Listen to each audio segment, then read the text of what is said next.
Share. All right, so let's start with psych.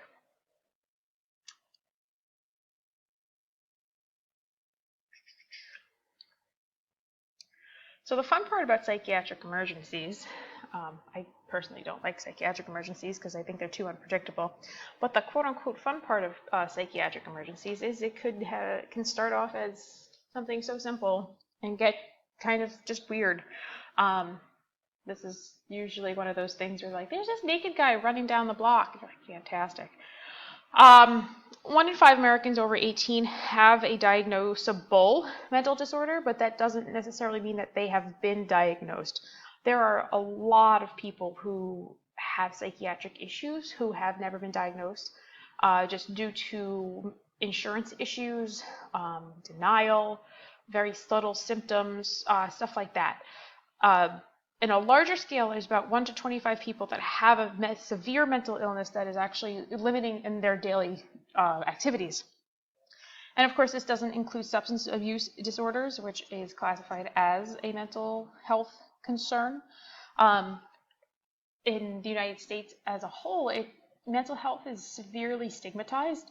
So, where it should be considered like sort of a medical problem, which it is, in the grand scheme of things, there is a neurotransmitter imbalance in the brain that is causing issues, where that's, where the mentality should be, oh, it's just a medical problem, because you act quote unquote bizarrely and you don't act, excuse me, in the way that is societally acceptable, it gets stigmatized. So reaching out for help is, sometimes a very complex situation for a lot of people. Insurance is also, a lot of mental health care providers don't accept insurance, so trying to get health care in that sense is very expensive. And if you are like there's a lot of people who suffer from depression. Honestly, it's a huge issue in the United States. Is just frankly depression. And you're feeling like, oh, I'm gonna hurt myself, I'm gonna kill myself. In order for you to actually get help while in crisis, it can take up to 3 months, just to even get an initial appointment, or longer, which is kind of insane, especially if like you're over here going, I'm going to hurt myself, and they're like, okay, but can I see you in December? Like, no, that's kind of unacceptable. So you have a lot of people who are not able to get consistent mental health care because of scheduling issues, insurance issues, and then they end up doing or receiving mental health care in the ER. So this is what, it's a kind of multifaceted situation when it comes to our role, because you either have people who are undiagnosed, unmedicated, unable to get help, or, a combination of all three. So mental health is also kind of one of those things where it's a little bit subjective, where we determine that your behavior is not normal to what we consider to be, correct, and therefore we shun you. So, like for example, if you were in a culture that has different norms than American culture, and you were acting like an American, they might think that you're crazy, right? So, like for example, if you were in Asian culture, for example, where they are very respectful of other people, they, don't shake hands, and you come up as this loud, boisterous, touchy-feely American, it could be deemed that you are crazy. So when you have someone who's a little bit on the outside of like what the normal expectations are, they're kind of automatically deemed to be abnormal or potentially a psychiatric patient. The problem is when it goes from quirky to harmful, and that's usually where we are, right? So that patient who's like, I really just like standing on rooftops, and now all of a sudden it's like, oh, you're gonna jump, that turns into harmful, right? And that's when it becomes a problem. Or you have, a parent who is struggling with mental health issues who's now neglecting a child. That turns into harmful for somebody. And that's where we kind of start to draw the line. Behavioral emergencies are sort of defined as when there's a change in the mood or behavior that is no longer tolerated by either the person or by the people surrounding the person, which could be family, it could be any number of other, bystanders on the street if you're out there stark raving mad. So there's a number of different ways that can kind of be defined. For the most part, it seems to be that, when the crazy person ends up outside, that's usually when 911 gets activated. And again, behavioral emergencies can kind of look different for a lot of different people.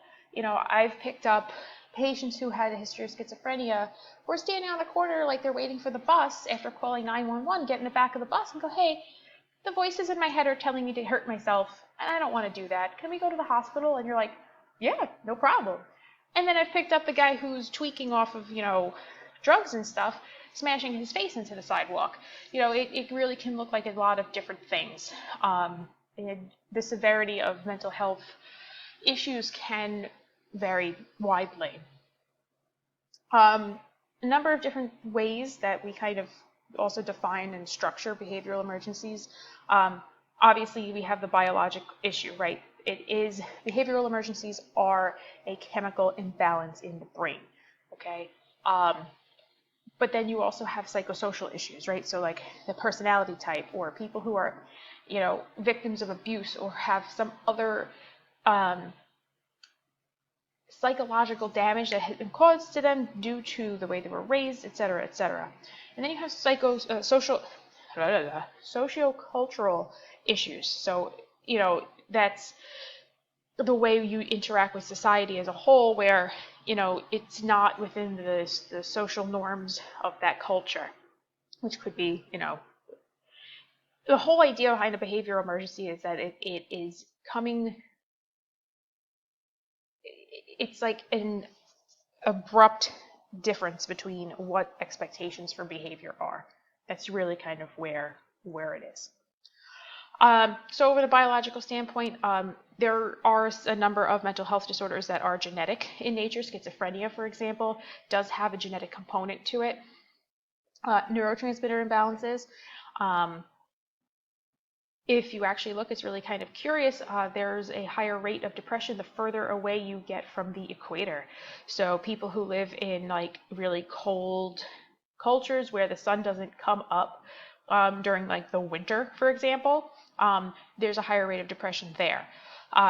Substance abuse can be either a self-medication issue where people have the inability to actually get help that they need, so they turn to alcohol or drugs to kind of maintain their behavioral norm, or it's the root cause, right? So people, start to lose touch with reality because of their substance abuse, and they end up with other issues. Psychosocial, right? Childhood trauma is huge. Okay, kids who are brought up even like with something simple like they did a research in Armenian orphanages. Armenian orphanages are overcrowded, so there's a lot of babies there who are just in cribs, and they don't cry because they've learned that if they cry, no one's going to come and comfort them, right? So they never develop that secure attachment that we talk about during lifespan development. So if they never get that secure attachment, like they start to never develop appropriate ranges of emotion because they don't know how, okay? They're never taught. Just like language development, you have to be kind of taught what emotions are and how to express them. And if you're just kind of left to your own devices in like that kind of quote unquote wild child state, that's not going to happen. Child abuse and neglect. Victims of child abuse are more likely to become child abusers in their adulthood because, again, they think it's the norm. Dysfunctional family structure also is very damaging from a psychosocial point of view because, again, you're teaching people the inappropriate social norms. So, if it's, oh no, it's okay, I come home and I take the heroin needle out of mommy's arm after school, that's not going to create understanding of what the social norms are supposed to be. Sociocultural, right, environmental violence. They've done studies on children who've grown up in places like Syria that are being kind of hit with significant civil war, people who've experienced personal violence, all sorts of stuff. All of these things are risk factors for developing various mental illnesses. And again, mental illness does have a wide variety of presentations. It could be something as simple as, and I don't want to undermine the complexity of it, but simple as depression, right, where, people are kind of just feeling really significantly depressed, which can always kind of tumble out of control into suicidal ideations, and also significantly alter the way that they impact life or deal with life. Or you can have something as, kind of wild in presentation as, a schizophrenic who's, walking up and down a sidewalk talking to themselves. We don't think of, depression in the same way as we do like schizophrenia, for example. They did do a really interesting, in the late 90s, early 2000s, they did a really interesting study where they took old cell phone earpieces, like the Bluetooth cell phone earpieces, and they gave them to homeless schizophrenics, and had them wear it so it looked like they were talking to someone on the phone rather than themselves, in like an attempt to see if they could reduce the social stigma surrounding like mental health and homelessness, which was just an interesting social project. And I don't actually know what the end results of it was. I don't know how well it got off the ground, but interesting concept. So when it comes to dealing with this behavioral emergency, the most important thing is to contain the crisis, right? You want to make sure that no one else is going to get hurt. There's kind of limits and boundaries to where the situation can go, right? So if that means that you can keep a person kind of inside a home, then that's kind of what you want to do. But you also don't want to make them feel trapped, right? Because that could also make people dangerous. You want to be able to create rapport with the patient. There are some people who are like really good at communicating with psychiatric patients, and then there are some who are not. And those who are not are usually cops. Unfortunately, cops seem to instigate EDPs. So I don't know, from a personal standpoint, I've kind of tried to, all right, you guys go do that over there. Like, can you just take a step back? Like, let us deal with this. You also just need to make sure that the patient isn't having a medical emergency, right? There's plenty of concerns, sort of like diabetics emergencies and stuff like that, that can kind of manifest as a behavioral emergency. And this is, if you like kind of watch the news now, is autistic kids getting shot because, not we as EMS, but we as a society are like, you're not acting normal. This needs to be put to an end. This behavior needs to stop. And sometimes, it's more about just talking to somebody and figuring out what's going on with them rather than trying to be aggressive in stopping their behavior, right? Once you have a good rapport, then it's easier to be like, hey, let's not do that right now. Let's just stop doing that. Like, let's stop punching ourselves in the head. Okay, let's have a conversation first. Okay, so it's a skill set that needs to kind of be developed over time. And again, there are some people who are really good at it, and some people who I wouldn't necessarily want to be on a truck with for doing an EDP job. Other things that you should really assess, right? Substance abuse, because again, that can manifest itself as a behavioral emergency. Evidence of a suicide attempt. I had one job once, which was great. The woman was pretending to be unconscious. She had thrown herself on the bed after claiming to have taken like 3 various vials of pills. So I get in the room and there's just pills all over the floor, and I'm like, I have a hunch. So I had a medic student and my partner. I'm like, can you guys just you guys do the assessment? I'm going to see something. And we're going around the room like picking up like all these pills and putting them. My partner's like, what are you doing? I'm like, just roll with me for now. Just give me a minute. So I'm picking up all the pills. I put them in. We get in the truck, and she's still like acting like she's unconscious. So get in the truck, and like my partner's like, "Are you gonna help?" I'm like, "I'm doing something. Just you guys got it. The medic student knows what he's doing." So I'm splitting the pills up, and I counted. Every single pill was accounted for, and I was like, hunch. She didn't smell like alcohol. She didn't have anything else. Like in her, we get to the hospital, and I'm like, "Feel like what you got?" And my partner's like, "It's an OD." I'm like, "It's not an OD. These are all her meds. She's having a emotional breakdown right now." And they're like. We went back later and she had nothing in her system. Like she was squeaky clean. Like there was no medication, there was no alcohol, no drugs, just having a rough day apparently. So sometimes, your EDPs can just be people who are having a bad day and just can't cope, right? It's you see all sorts of wild things. It's kind of interesting. All right, back to here. When you're assessing the patient, also you kind of want to make sure that you are assessing for their cognitive function, right? So are they alert? Are they ANO3? I can't tell you the number of people who have like RMA'd or let an EDP walk away because they didn't really try to do, and there's some people who they're just going to get up and walk away. You're like, all right, cool, I'm not chasing you. But, there's also, people who really do need, who can kind of fake it till they make it and get through the assessment. So you have to be a little cautious when that's the situation. So here's some of those medical conditions that could manifest as behavioral disorders. We talked about, right, glucose.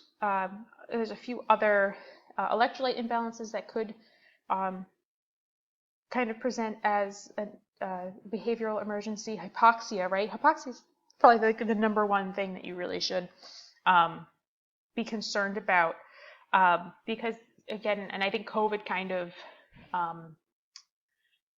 made this evident that you can have people who are sitting there looking totally normal and their SpO2 is like in the 60s. So, that's especially now that we have that whole new kind of factor in the 911 scene.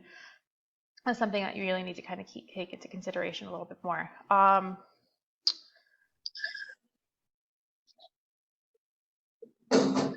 Others like infections, sepsis in particular, encephalitis and endorphin meningitis, right, can pop up. Patients having brain bleeds. How about even dementia patients, right? Dementia patients who are having an episode of delirium could be having some sort of really wild issues, as well as patients who are postictal, okay? Like you really have to take that into consideration. There are definitely people who've had like a first-time seizure who are significantly postictal and no one knows what's going on and they're acting bizarre. Just keep all those things in mind when you approach a behavioral emergency scene, because sometimes it seems like, oh, it's so simple, and then it gets kind of escalated.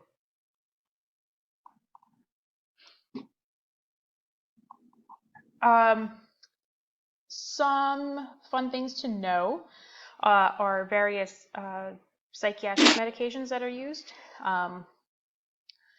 A lot of times there are some that are kind of used off-label for various other reasons, but these are the ones that you maybe want to kind of know off the top of your head. So like if you have somebody who's on risperidol, you're like, oh, okay, they're on an antipsychotic. Like if they're not taking it, that could explain why, their behavior is bizarre. Depakote, while it's used for schizophrenia, is also used for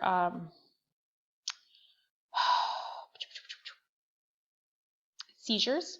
It's off use for that. Tegretol is also used for migraines, and Lamictal is also used for a couple of other things off-label. They are traditionally used as anticonvulsants, but they can also be used for schizophrenia. There are a lot of things that they will kind of, kind of flip-flop in terms of getting a combination of medications for patients that actually works. Just like Neurontin over here in the middle, the mood stabilizer section. Neurontin can also be used for nerve pain. Okay, Topamax also used for for migraines. So this is like one of those things where, like, if you have a patient who says, "Oh, I take, Topamax." "Oh, okay. Why do you take Topamax?" "Oh, I take it for migraines." "Okay, great." "Oh, I take it for bipolar." "Okay." Just more information for you. Recent stressors are probably one of the bigger issues that you're going to see when it comes to behavioral emergencies, right? So a stressor that kind of tips them over the edge of what their medication can handle, or if they're not taking their medication, right? So maybe you have somebody who their stressor is they lost their job, which means that they lost their health insurance, which means they can't get their medications anymore. It could just kind of spiral out of control for them. Just a lot of various things that can cause issues. Where is it? Tricyclic antidepressants are very easy to overdose on, like amitriptyline. They'll put the patient into cardiac dysrhythmia if they overdose on them. Your PAMs, your Ativan, clonazepam, they're very difficult to overdose on. Like, you need a significant amount of your diazepam, those medications in order, to overdose. Haldol does some really funky things. Haldol is traditionally used in injectables for patients who are poorly compliant.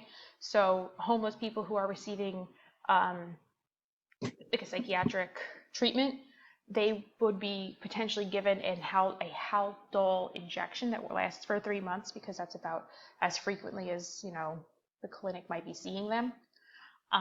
But it also has a lot of like random side effects, like a fuzzy tongue or dystonic reactions. So that's the risk with Haldol. Interview techniques, right? Don't ask for more details than really is necessary for you to treat the patient. And you're going to have definitely patients who might be on the manic side, who might be over talkative, who you might need to redirect a little bit. But again, like, maybe let them tell their story. If letting them just talk keeps them calm, then that's fantastic. But you have to be patient. Patience is really important, and I think this is part of the reason that, like, cops, for example, are not necessarily the best people when dealing with EVPs, because I've seen a lot of cops who are not particularly patient. Especially if, like, they want to get off on time, or they're standing in somebody's hot apartment and there's this person pulling the floorboards up, which I've been there, seen that. They're like, "I'm done. I don't want to deal with this. Why can't this be done and controlled?" And there's definitely EMS who are that way also, right? They're just like, "Nope, we're not doing this. Sedate them. Let's go." Sometimes it just you require a little finesse in the situation. Things to kind of take into consideration when you are evaluating your appearance and behavior. What are they wearing? Are they wearing appropriate clothing? Do they match? Are they clean? What kind of body language are you getting from them? Are they making eye contact? Is the behavior appropriate for the situation? The speech and language, right? Is it normal in tone and rate? Are they rambling? Are they not talking at all? What's the outward manifestation of what they're saying, right? And also remember, like, if patients are talking in sentences that don't necessarily make sense, it could also be expressive aphasia. Okay, they could be having a stroke. So this is, always stay cautious, because it's easy to miss things. Cognitive abilities, right? Do they know who they are? Are they oriented ×3? Are they able to engage with you appropriately in terms of attention span? Can they do, follow short commands? Are they in touch with reality? Okay. And what's their emotional stability, right? Are they having hallucinations? Are they able to, focus on what you're saying and maintain a conversation that doesn't escalate in, like, terms of anger or being upset or stuff like that? And sometimes you're going to have patients who are upset because they realize that their behavior is out of their control now, and they're going to have to go to the hospital, and that's not necessarily a situation that they want. I've also had patients who are ANO3 but actively hallucinating. It happens a lot with sundowning patients and with dementia, which is wild. There was a lady we dealt with once. She had called 911 because the shadow people were in her apartment, and they were trying to take her away. And the son was like out in Long Island. We were in Queens, and he's like, "Please don't take her to the hospital. This happens to her every night." The neighbors across the street had they were involved with doing voodoo rituals, and they had like killed a chicken and done some hoodoo rituals like a few nights prior, and she had been starting having hallucinations of it since that whole situation had taken place. So now she's like going around the house being like, these shadow people, they're making a mess in my house. You can't see the crumbs everywhere. And it was an interesting experience. And we ended up on scene for like an extended period of time. They sent us a boss, and the lady comes, she's like, I don't understand, why are we here? I'm like, why don't you just grab her and go to the hospital? I'm like, because the son doesn't want her to go to the hospital. He's on his way. This is apparently a normal part of her dementia. Like, why are we going to take a lady who's she was ANO3 just hallucinating to the hospital? And I explained that to like medical control, and they're like, oh, is your son there yet? We're like, yeah, no, he'll be here in 5 minutes. You're like, yeah, no, you can RMA her. Okay, fantastic. Like it's really like a individual situation that needs to be handled. And so now let's talk about various specific disorders. So your neurocognitive disorders usually have like an organic cause. So there is some sort of issue in the brain itself, but it also could be a result of like a physical or chemical injury. So for example, if you have a patient who has a TBI, right, and all of a sudden starts having bizarre outbreaks secondary to the brain damage that they've underwent, it could be a tumor, stuff like that. It could be just, the dementia as the brain starts to break down. Delirium. So we talked about this a little bit previously. The difference between dementia and delirium is dementia is a longer process that is irreversible, where delirium is like an acute disorientation. Okay, and it is very possible for that the delirium to be resolved. A lot of different people are susceptible to delirium. Obviously, the elderly are probably the number one on that list.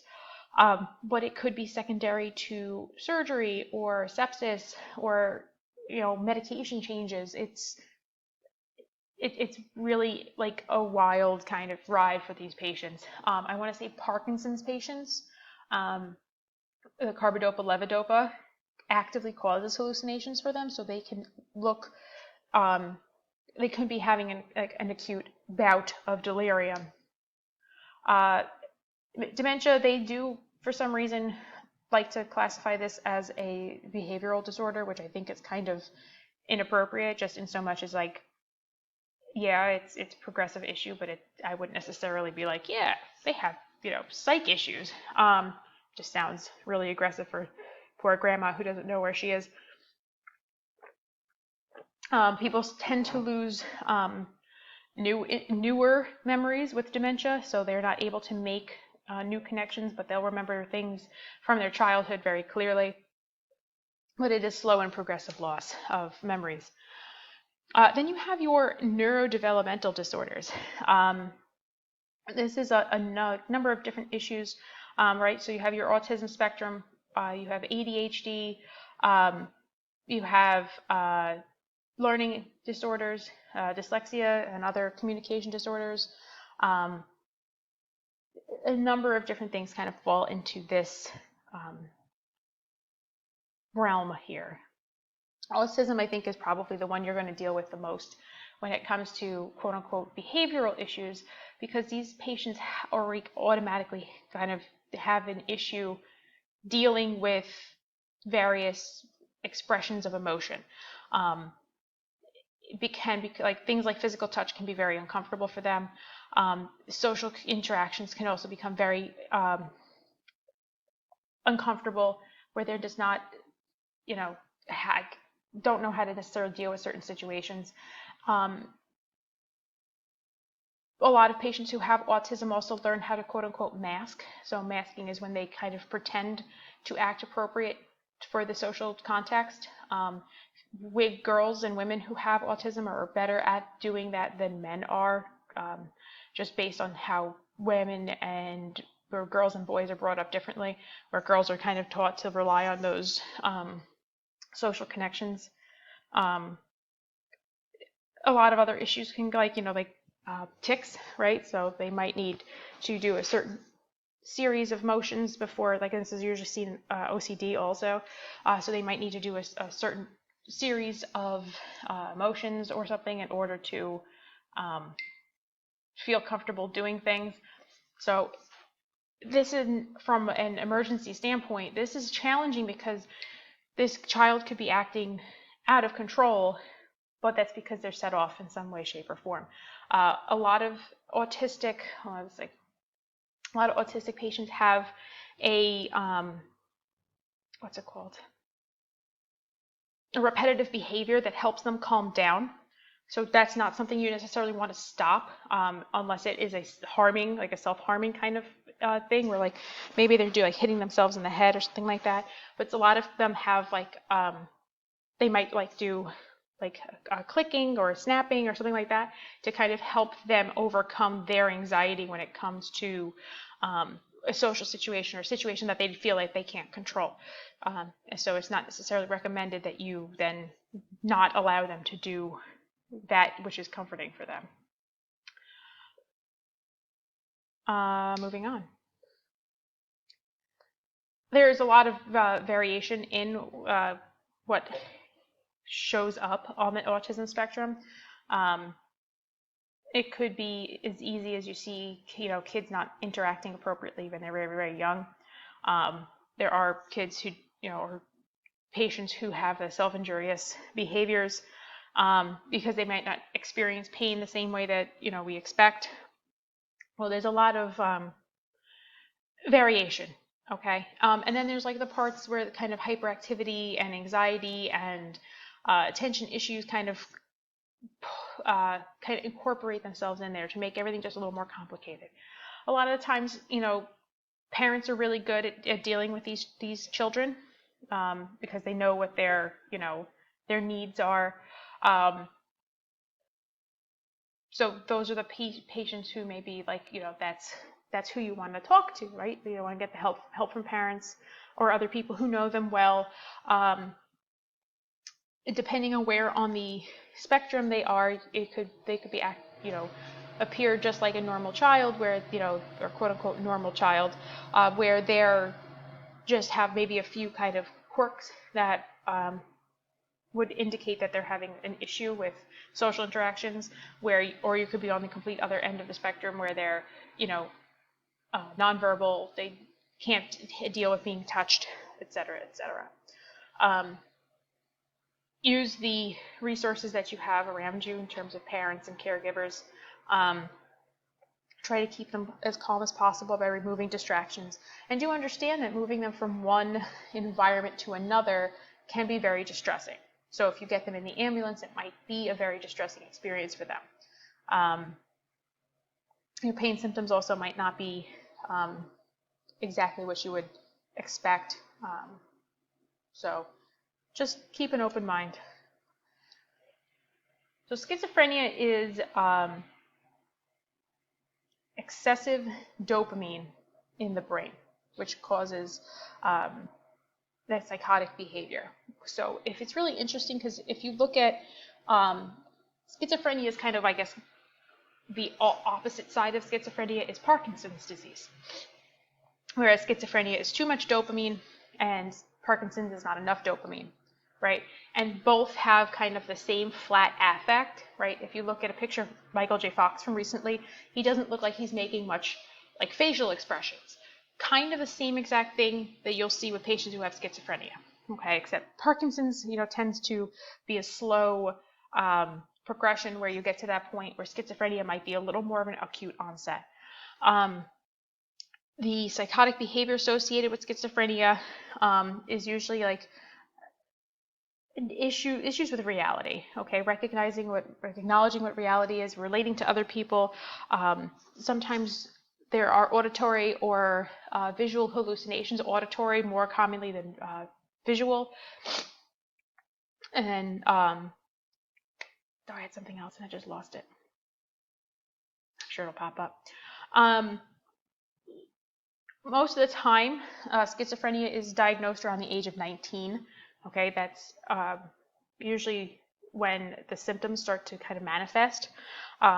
They think that it's due to the changing and or stabilization of the hormones of adolescence, right? So it's very common in men.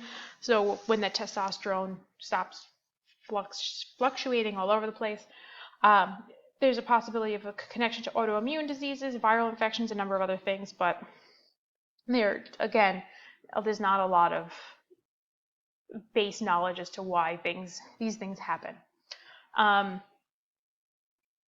It could either be positive symptoms, negative symptoms, or cognitive issues, depending on which kind of version of schizophrenia this person is dealing with. So positive symptoms are an addition of things such as hallucinations or delusions, where negative symptoms is like the removal of emotion, a flat affect, the lack of motivation, social withdrawal. And then you have cognitive symptoms, which is like memory loss, inability to kind of concentrate, difficulty speaking, executive functioning, just like unable to be organized, stuff like that. OCD. So OCD, usually the patient is, there's a number of different characteristics, there are kind of diseases that fall under the OCD umbrella. Hoarding is considered an OCD disorder. Patients who have body dysmorphia, that falls under OCD, right? So anorexics, bulimics, that falls under OCD because they have a compulsive need, an obsessive compulsive need to control something, right? So there's an invasive obsessive thought. So, if you look at a lot of patients might have, going back to schizophrenia too, paranoia. Paranoia is a really popular symptom across the board for some of these psychiatric dysfunctions. OCD, right, there's an invasive thought that the patient feels that they need to control. So they might think that every time I leave my house, I'm going to be attacked if I don't lock my door 5 times, right? So that's how they start to kind of control the behavior or the anxiety, is by doing this repetitive compulsive behavior. Because if they feel that they're in control of it, then they feel like the situation is handled. And then after they do it, they feel some sort of relief until that thought comes back and creates another issue for them. The obsessions can be a whole variety of different things, right? And it's usually something that the patient may or may not be kind of aware of. But they know that there's this thought there that's creating anxiety and stress, and that their repetitive behavior is going to resolve that. Patients who have really severe OCD are unable to function normally because that repetitive act just becomes so time consuming that they can't, get out the door. So maybe they're trying to get out the door for work in the morning, but they have to, turn their light on and off 5 times in every room that they go through. And then they need to lock the door 5 times. And then they need to open and close the refrigerator 5 times. And and it just becomes out of control, where that, maybe it takes you 20 minutes in the morning to get out the door. Now it's taking them 2 hours. Trauma is kind of usually one of those stressors that creates anxiety disorders. Okay, so OCD is that umbrella term, while you have all of these other things underneath it that can cause issues. A lot of the times these things can be kind of triggered by trauma or some sort of stressor in the life, right? So this goes back to those psychosocial issues like child abuse and stuff like that. There's a reason, there's some sort of trauma that has created this issue. Eating disorders, for example, right? An eating disorder is kind of usually manifested by this patient's a compulsive desire to control some aspect of their life. So, for example, someone's father died when they were a young child, right? And now that they feel that they need to be able to control something, because when their father died, everything was spinning out of control. They didn't know what to do. They didn't know how to handle it because they were too young to have the appropriate, coping mechanisms, perhaps. So now they are compulsive about what they eat because it gives them a sense of control. Okay, so sometimes it's important to identify what that trauma is in order to help them overcome it. And obviously that's not your job, but it's just one of those, helpful tips if you've had your own childhood trauma that you need to deal with. #therapy. PTSD. Let's talk about that real quick. PTSD is due to being exposed to a traumatic incident. Any sort of incident that makes one feel fear for their life, that's fearing for other people's lives. The brain has two ways to deal with stress like that. Either one, it causes the memory to become extinct, which means it deals with it, and then the memory, it becomes a memory, or it habituates it. When it habituates the memory, it becomes an intrusive thought, and the patient or the individual starts to experience it more and more frequently, right? And it starts to interrupt their daily life, okay? The only way to do that is to now somehow work your way through making that memory extinct. There's a lot of research on PTSD in terms of trying to fix it, but there's not a lot on how to prevent it overall. There's some factors that are considered protective when it comes to PTSD. They have very broad ideas of like resilience, for example, which they have various psychological surveys and stuff that you can kind of measure what a person's resilience is. And all of those things like resilience are developed when you're younger as a child, right? So those are those executive functioning skills that you're taught, like how to cope, how to manage your own stress. So, if you never kind of develop those as a small child, you're going to be at an increased risk as an adult if you're exposed to these things. And you have, occupations that are just high risk, EMS, for example, police, military. Literally, they're considered high-risk occupations because you are routinely and repetitively exposed to traumatic incidences. And there are some people who are like, it's not traumatic, I don't know. Those are the people who have great coping skills, right? They're like, I don't really see this as being traumatic. But experiencing human suffering, injury, stuff like that, death on a regular basis is considered traumatic because as a human, you're not supposed to be dealing with that on such a regular basis. And this is why, EMS, fire, police, military, while the standard PTSD rate within the general population is about 6 to 8%, it's as high as 32% in our high risk occupations. So some of the symptoms that you might experience, right? Avoidance is one of the number one symptom, okay? Where they'll re-experience the experience and then try to push it away and try to avoid it, which is why a lot of the treatments are actually, it's really interesting that they try to have you kind of face the experience and evaluate the experience to try to make it less traumatic, and that kind of brings it into try to extinct the memory. Some people don't even realize that they're re-experiencing the situation. there's a lot of biological issues that post-traumatic stress disorder creates, where it actually will cause the brain to shrink in the hippocampus. It will cause elevated stress levels or stress hormone levels. It's really quite damaging overall to the body. And ironically, the research proved. So what's the number one thing that we use in order to deal with the trauma of, or the, of bad calls, right? What's the one thing that we do after a bad call? Dark cynicism. Laugh it off.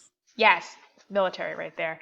Um, what's the one thing that like every EMS system has set up? Oh, you can speak to a counselor. The counselor, right? The critical incident stress debriefing, right? They've done research, multiple studies, actually makes your PTSD worse. CISD makes it worse because they're not trained appropriately. The people who actually do this, the CISD debriefing.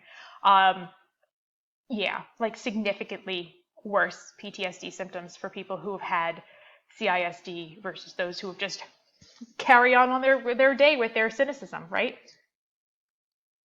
Sarcasm and cynicism, it's much more protective. Anyway.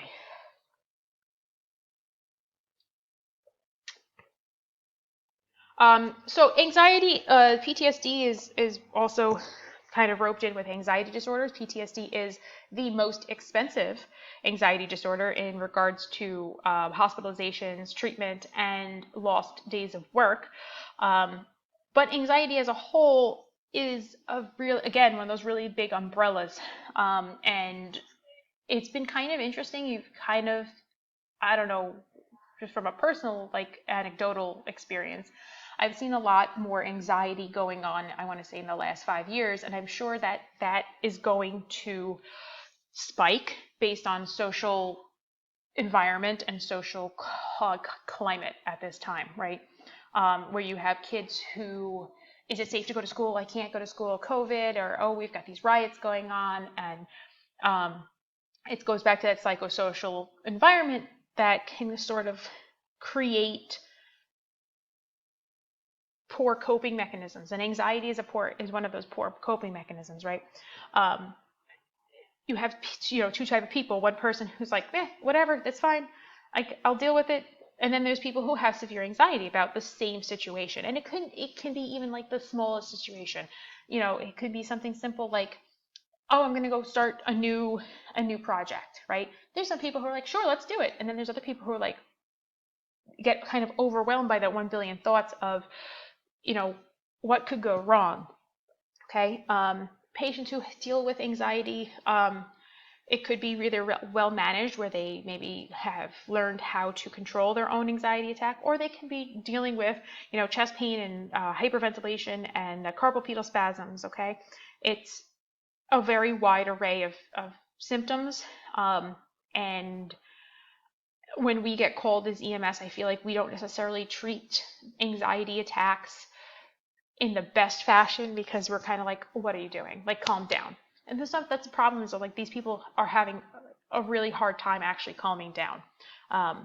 So sometimes a little bit of empathy goes a long way.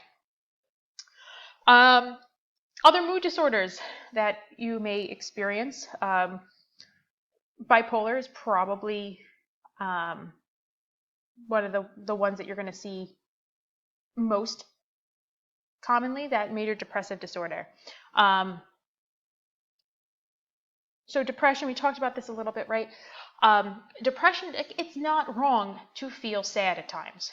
It is an issue when that sadness is so pervasive that it lasts for weeks and months at a time. That's like kind of where the dividing line between, feeling a little glum and being depressed is.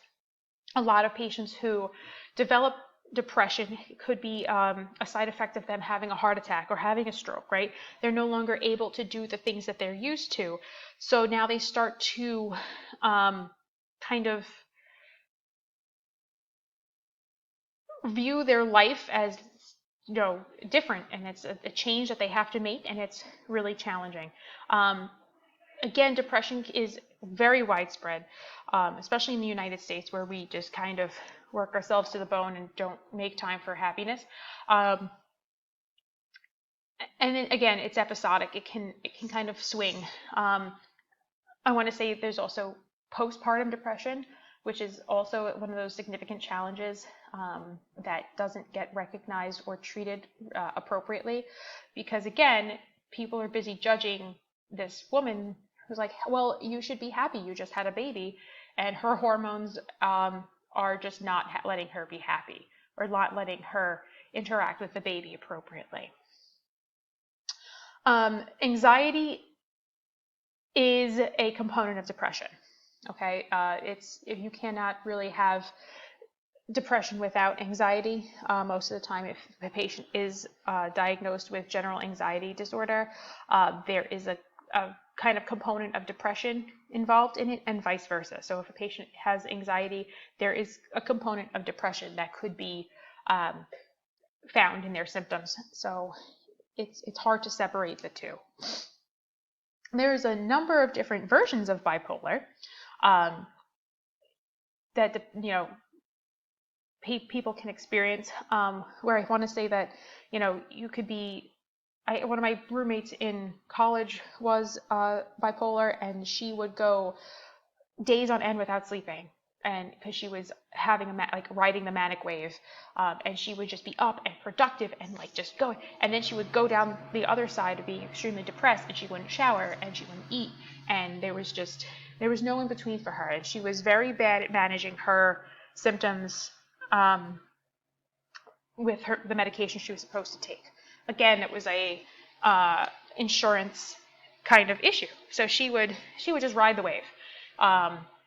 It would have been kind of interesting to see if what happened to her after college, because I don't keep in touch with her, but I really kind of been curious to see, because when she was manic, she was extremely productive.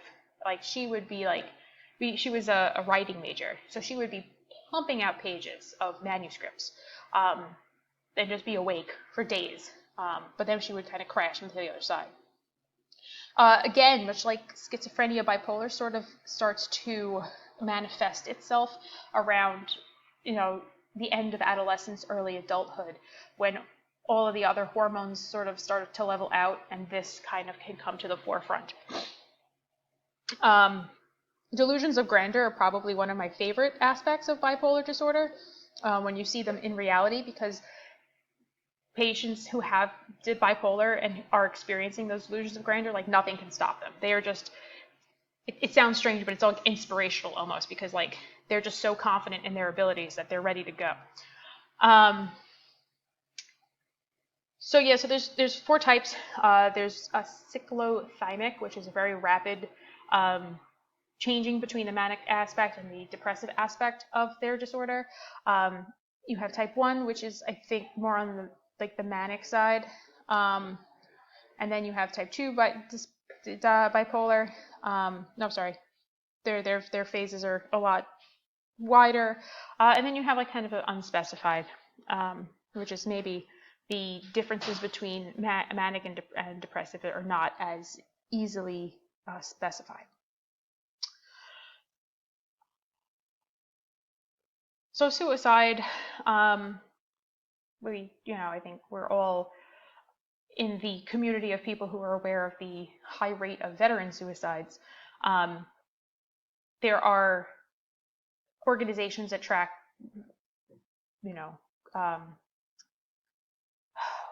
veteran suicides, police suicides, fire suicides. Ironically, there's not one organization that tracks EMS suicides, redheaded stepchildren, all the way, which is really kind of ironic, because we are also at the highest risk of PTSD based on occupational risk, which is a huge cofactor for suicide and suicidal ideation. That depression and the anxiety can really push someone to the edge.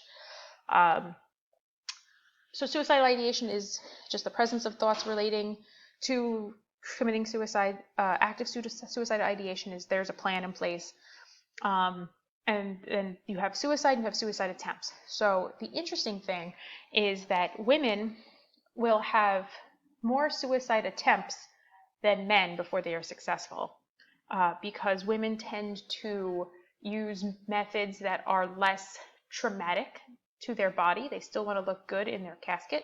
So they'll do something like poisoning or overdosing, sitting in their car, right, with the car on in the garage, while men tend to have better access to firearms, as well as a little bit better or less vanity, I guess, and they just like more successful. Number of people who like you don't expect to just commit suicide, right? Because again, we talk about depression.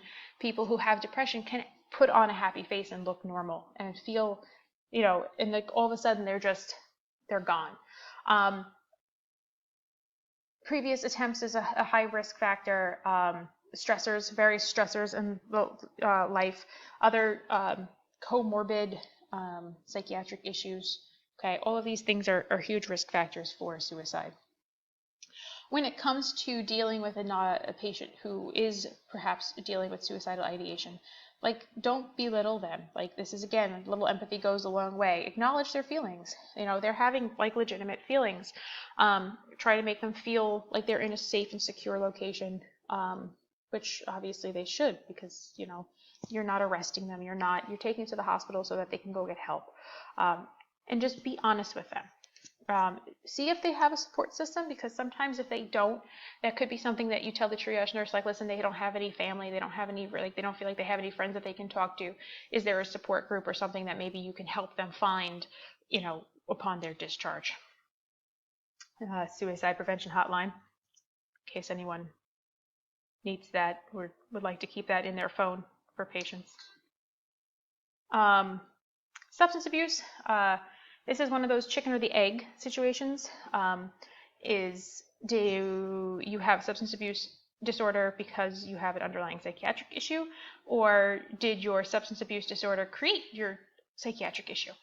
A lot of times patients are trying to self-medicate. I had an intox once who said, I am sad because I drink because I'm sad, which I think pretty accurately sums up like that feeling of helplessness that a lot of patients experience. So that's that.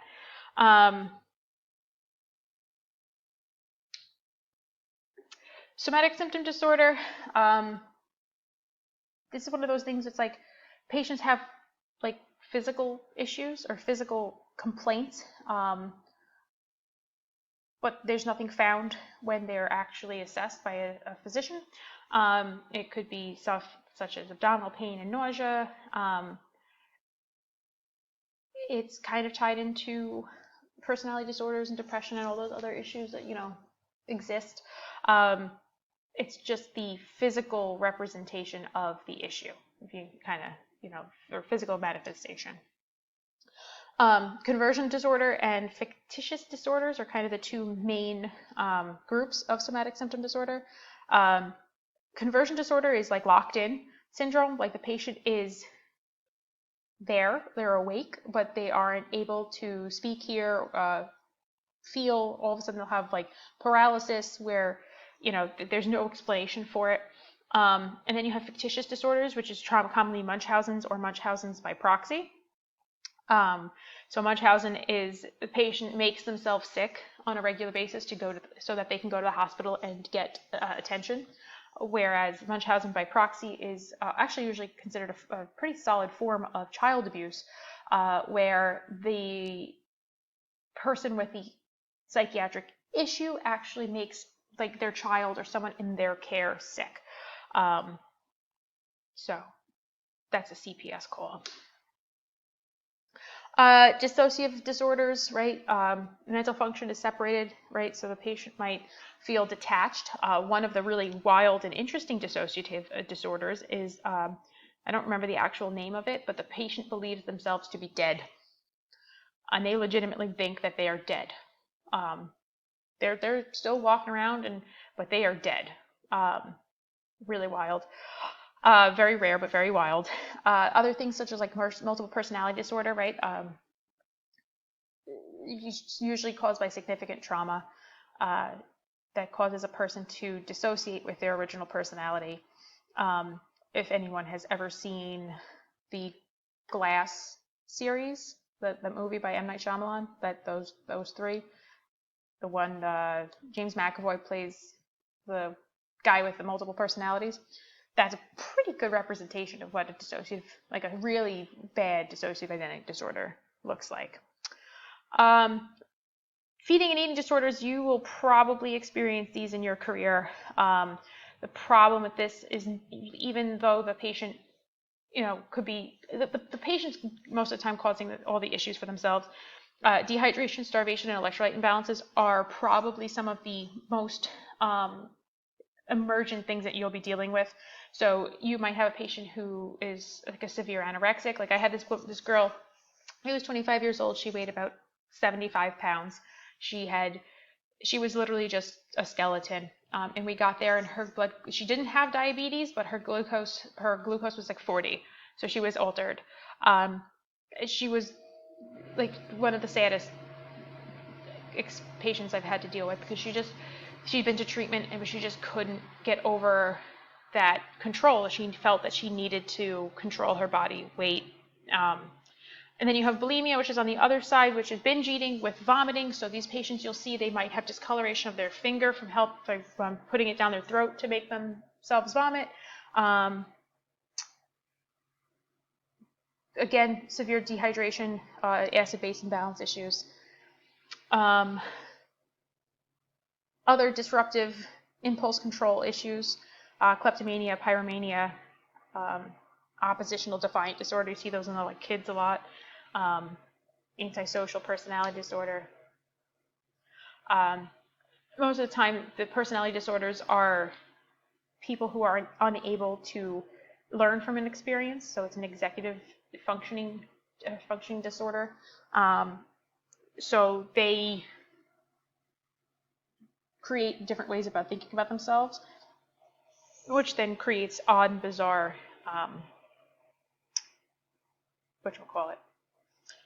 behaviors. So antisocial, usually it's people just have a complete disregard for other people. This is your traditional sociopath, irresponsible behavior, no remorse for wrongdoing. Those are the kids who kill little animals. Then you have your borderline disorders, patients who have difficult time controlling their impulses, so they'll just do stuff. This could be self-harming, it could be harming of others. And then you have narcissists. On the narcissistic side, I think everyone probably knows a narcissist in their life. They have this overwhelming need to be admired or quote-unquote respected. They have this sense of entitlement about them where they're like, oh no, you need to do this for me because I'm important, right? So they also might have, again, those thoughts, those grandiose thoughts of or delusions of grandeur that you kind of see in patients with bipolar. A number of the special considerations that you do need to take is it can be just a complicated scene, right? Sometimes you can have children who have issues, right, who you'll need to kind of convince a child to let you help them. The child might have a hard time with the interview questions, depending on what they're dealing with. Again, and you need to involve parents and caregivers, and threats of violence always take seriously. Older adults, right, you need to make them feel that you're treating them with respect, so that could involve, entrusting them as Mr. or Mrs. Surname. Make sure that you listen appropriately. Sometimes, again, you might need the family members to be involved.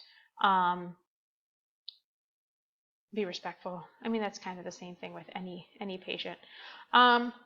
If you feel that the patient is going to be potentially violent, right, you need to make sure that you protect yourself. Never let an EDP get between you and the door. Always have a secondary out. Loud, and this is I think what gets me the most is that loud, angry speech is that makes me nervous right from the start. People who are pacing, agitated, right, all those things that you could see. Obviously, you're ensuring your safety, your partner's safety, and then the patient's safety. If you can help the patient manage their emotions, then that's fantastic. Restraints are great. There are definitely people who I've seen who wait too long to either physically or chemically restrain a patient. And like, there's been times that you go to this patient going, listen, I need to sedate you. And they're like, oh, okay. And you're like, oh, okay. Like, that's not the response I was expecting, right? Because sometimes, they are a little bit aware of the fact that they can't control their behavior and and they are there and hoping for assistance. Again, this is a not bad course of action to take for dealing with any patient. Okay. Doesn't hurt to be respectful. You can assess a patient prior to restraining them. Obviously, the higher up on the scale they are, the more likely that you should be sedating them or have and this is going to be something that you're kind of going to develop on your own as you get more experience, is what your tolerance level is for sedation or for for restraints. Right, again, everything is on a moving scale of, are you in the catatonic stage where you're unable to be aroused as a patient, or are you violent and requiring restraints because you're smashing your head against the sidewalk? Learn how to use a triangular bandage to restrain a patient. Remember, if this is the only thing that you take from this, when you restrain a patient, put one hand over their head and one arm next to them, okay? One, they can't sit up, and two, you're not restricting their chest, so you will not cause any sort of respiratory issues, a la Rochester. Moving on. Midazolam, if you get to midazzle your patient, it's always fun. They take a nice little nap. Ketamine, some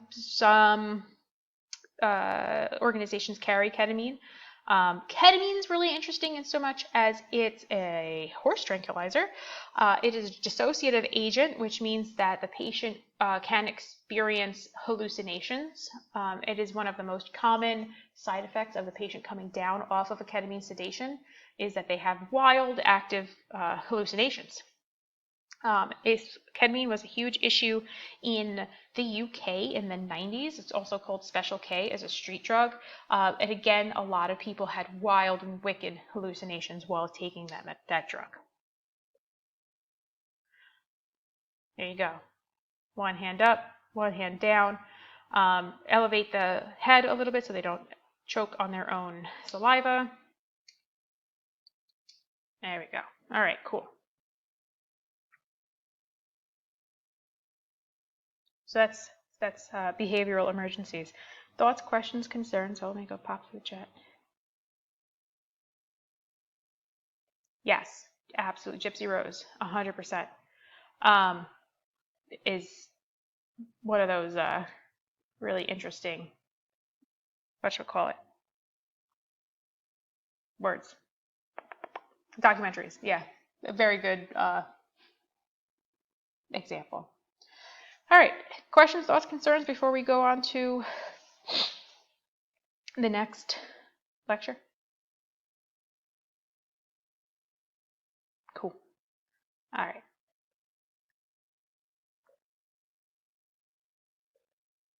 Toxicology.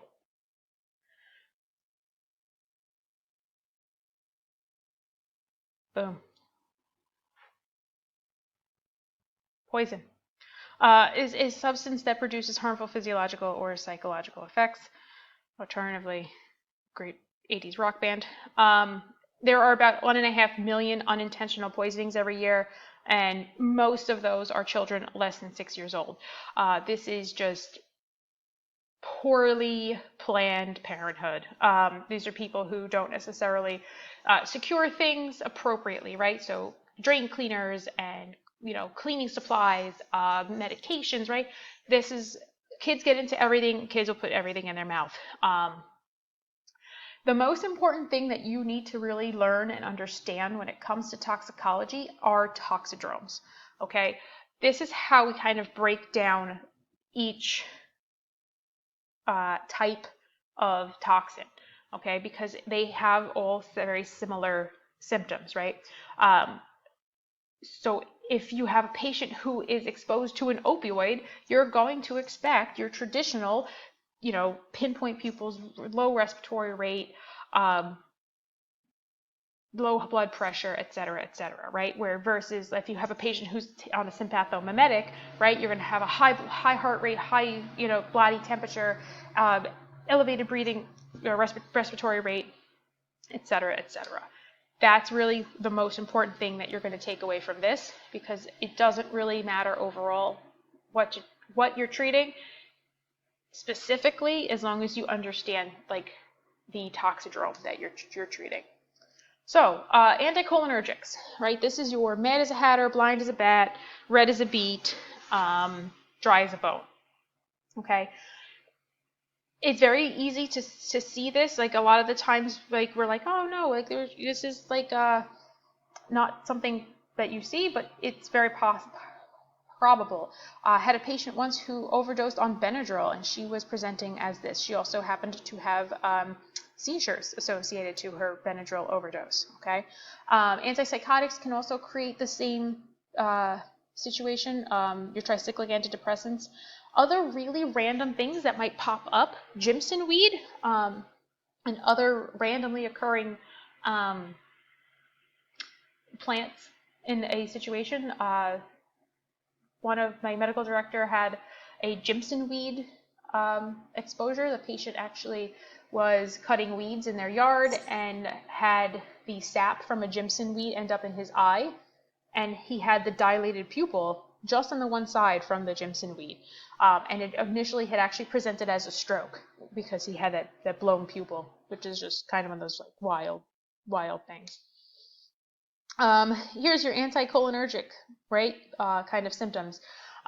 You have an elevated heart rate and elevated blood pressure, no change to the respiratory, body temperature is going to elevate, dilated pupils, lack of vowel sounds, okay, and the patient will be dry as a bone. They will not have any expected sweating that you might see. Again, what are you going to do for this patient? Airway, ventilatory, circulatory support. Okay, this is going to kind of be your traditional treatment for most patients that you deal with as a medic. Is their airway clear? Are they breathing? And what can I do to help improve their circulation, right? So if you have a patient whose blood pressure, obviously it's not going to be a patient who's dealing with anticholinergic poisoning. If you have a patient whose blood pressure is tanking, you can fix that. If you have you're going to give them some fluids, you might give them a vasopressor, right? If you have a patient who is, extremely hot, maybe you're going to throw some ice packs on them, right? You have a patient who is not breathing well, right? You can breathe for them. I think we are over analyzing what we can do as a paramedic. I think we need to recognize the symptoms and manage the symptoms. All right, so as opposed to anticholinergics, you have your cholinergics. These are your weapons of mass destruction, okay? Extremely dangerous. It's uncommon for people to be exposed to these if it's not purposeful.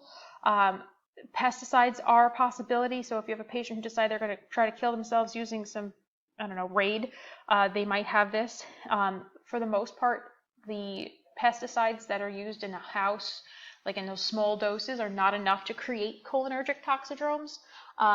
Those patients who are going to be kind of doing the sludgeum vibe are those who, were standing in a field, like a farmer's field, that was being sprayed with a pesticide, okay, and they got full-blown sprayed with this pesticide.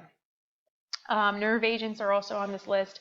If you look at your New York City protocols, if you suspect a nerve agent is being used, you need a class order in order to break open those kits that are on your ambulance, because when they're assuming that something really bad is going down.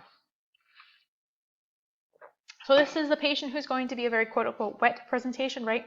Salivation, lacrimation, which is tears, urination, diarrhea, GI distress, which is kind of tied into the diarrhea issue, emesis, and meiosis, okay, which is the pinpoint pupils. Patients who are really, really bad could be in a coma. They could be having seizures. Airway control, right, ABCs, decontaminate the patient because most of the time it is a skin absorption problem. Atropine and tupam, which is in your weapons of mass destruction kit. Seizure control, which could be your midazolam. There's traditionally not really a change in the heart rate or blood pressure, the respirations, or temperature. Opioids, if y'all don't know opioids, I can't help you by now. Right, so respiratory depression, pinpoint pupils, decreased level of consciousness. Usually the heart rate and the blood pressure as well as the respirations drop. The temperature can drop, traditionally does drop also. It depends on which environment that you find the patient in, right? So if you find the patient on the, I don't know, the sidewalk in the summer, they're probably not going to be super chilly, okay? You will see a decreased, if any, bowel sounds.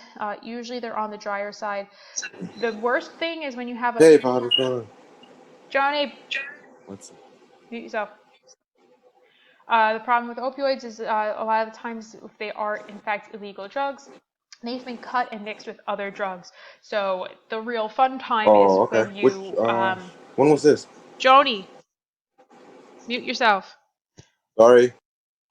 So when you you find a patient who happens to be unconscious and then you give them Narcan and then they become a screaming banshee in the back of your ambulance, it's a good confirmation that their drugs have been cut with something else. Sympathomimetics, these are usually your like club drugs, okay? Club drugs and cocaine. MDMA, all of those things, high blood pressure, high heart rate, the tissue breakdown from the muscles because of just like extreme, metabolism, right? Because you're just amping that metabolism up. Increased bowel sounds, temperature very high. Patient's going to be sweating. These are the kids who take MDMA or ecstasy at the club and then die from overheating, okay? It's very dangerous for the cardiovascular system because it's pretty much taking away that calm down version and it's just up, up, up, up.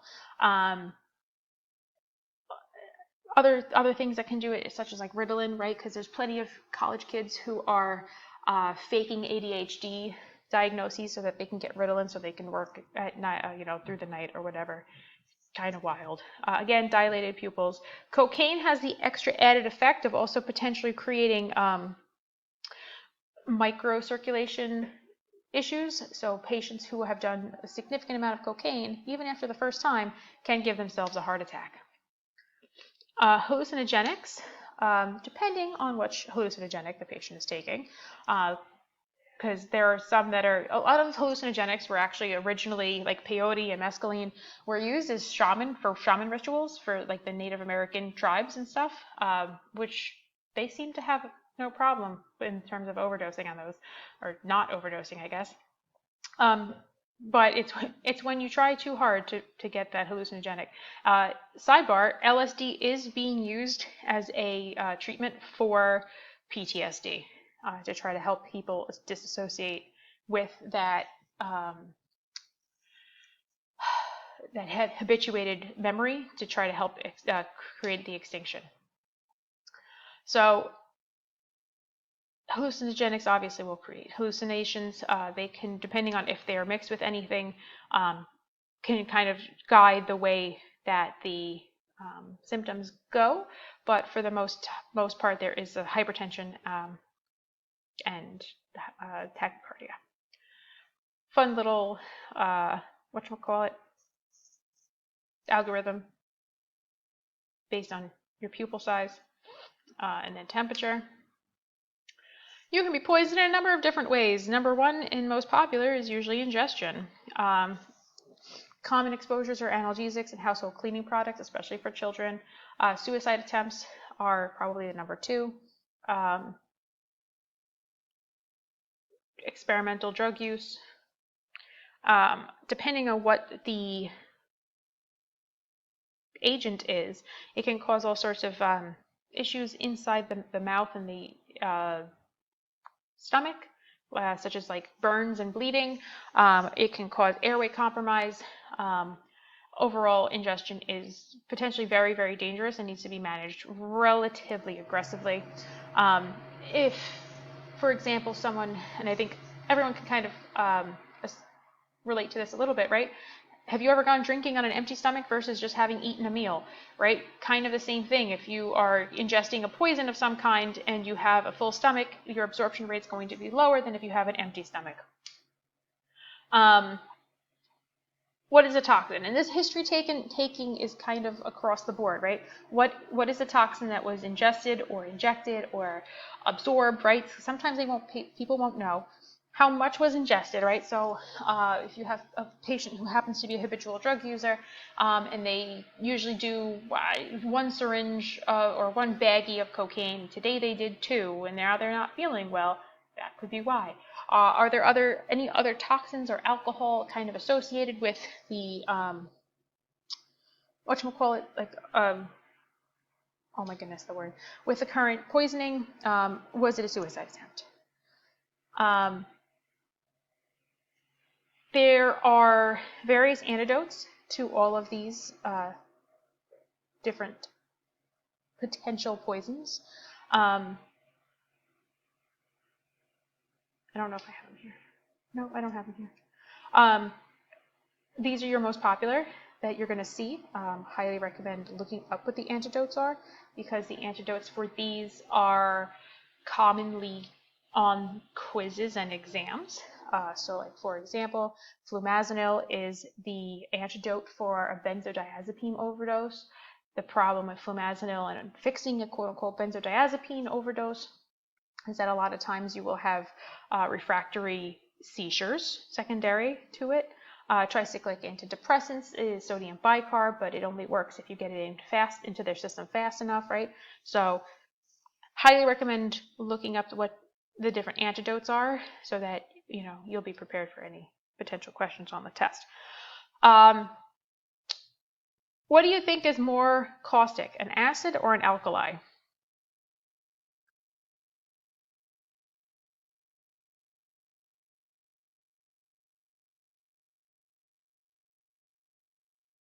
Yeah, everyone's asleep. Well, An alkali, yes. Alkalis are harder to get off of the skin. Acids will just cause a coagulation necrosis, so it limits their area of damage, where alkalis cause liquefaction, which can just continue to destroy tissue. If you've ever gotten like a little bit of bleach on your hand and you have that like kind of weird slimy feeling, bleach is an alkali. Okay, that slimy feeling is what makes it really difficult to get off of the skin, which is what causes more damage. Hydrocarbons are compounds derived from like crude oil. Gasoline, for example, is considered a hydrocarbon. Don't drink gasoline. Lower viscosity hydrocarbons they spread more quickly, so those will cause more damage. Again, what are you going to do for a patient who maybe ingested gasoline? Airway, breathing, circulation. Methanol, found in antifreeze, is this sounds terrible, a very good poison. Antifreeze is sweet, so it's very difficult to detect in like a mixed drink, for example. When it's absorbed, it turns into formaldehyde, then formic acid, and it very commonly causes blindness as well as acidosis. Ethylene glycol actually is antifreeze. Ethylene glycol is that very sweet taste. Seizure activity is very common. Isopropanol, okay. I've seen a patient, severe abdominal pain, secondary to drinking 10 cups of hand sanitizer, because she was a raging alcoholic and she was in the hospital because of her alcoholism, and they clearly wouldn't give her alcohol, so she sat and they happened to put her next to the hand sanitizer station, so she sat there and just drank the isopropyl alcohol, and then she was severely ill afterwards. Not common, or not a good idea. Heavy metal poisoning is probably a little less common now that they've taken the lead-based paint out of most things, because kids were having severe mental retardation issues. as well as control issues secondary to eating lead paint chips. Mercury is also pretty common. The picture here is actually a dental technician injected herself with liquid mercury in an attempt to commit suicide, and it ended up inside her lungs, and that's all the various capillaries and stuff where the mercury just kind of hung out. Iron is also a big thing. So you know those little chewy vitamins that we give to kids? Kids think they're candy, and it's really, really easy for kids to overdose on iron because they're just sitting there eating all of the Flintstone vitamins, you know what I mean? So if you have a kid who's got nausea, vomiting, diarrhea, and mom's like, oh no, they ate like a whole thing of these vitamins, check what's inside the vitamin, right? The various breakdown of the essential elements in that vitamin, because they might be having an iron overdose. Always keep that in mind. Food poisoning, usually, right, GI distress caused by some sort of funky food that has been eaten.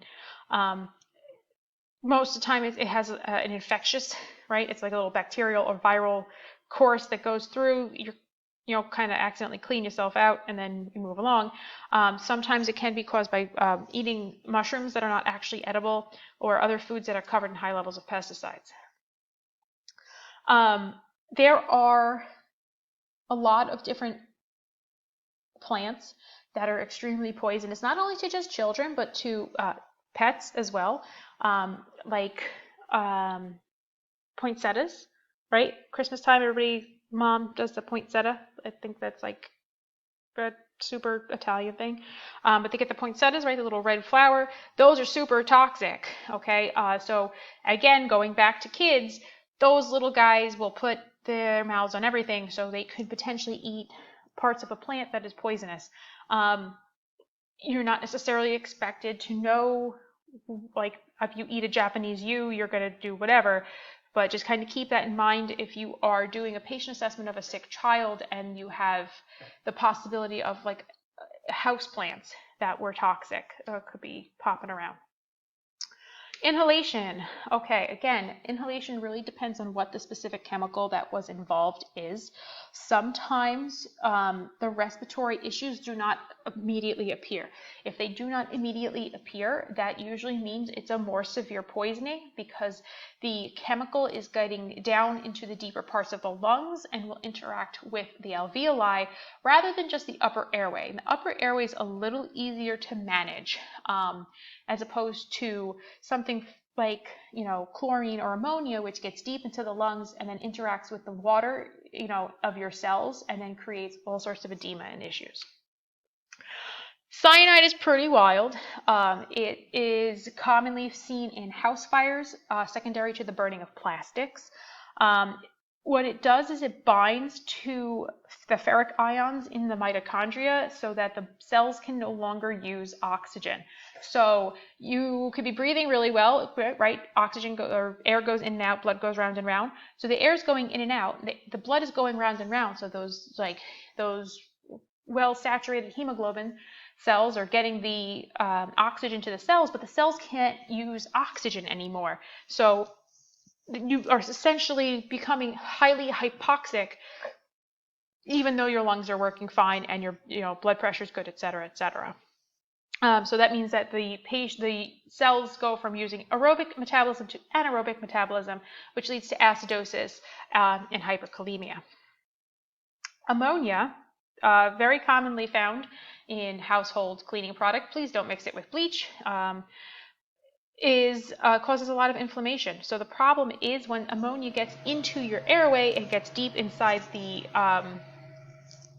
lung tissue, it starts to interact with the water of the cells, right, the plasma in the cells, and creates an extremely alkaline compound. And we talked about before, right, that it causes liquefaction. So all those cells start to kind of just break down, and it just continues to spread as opposed to an acidic issue, which was kind of,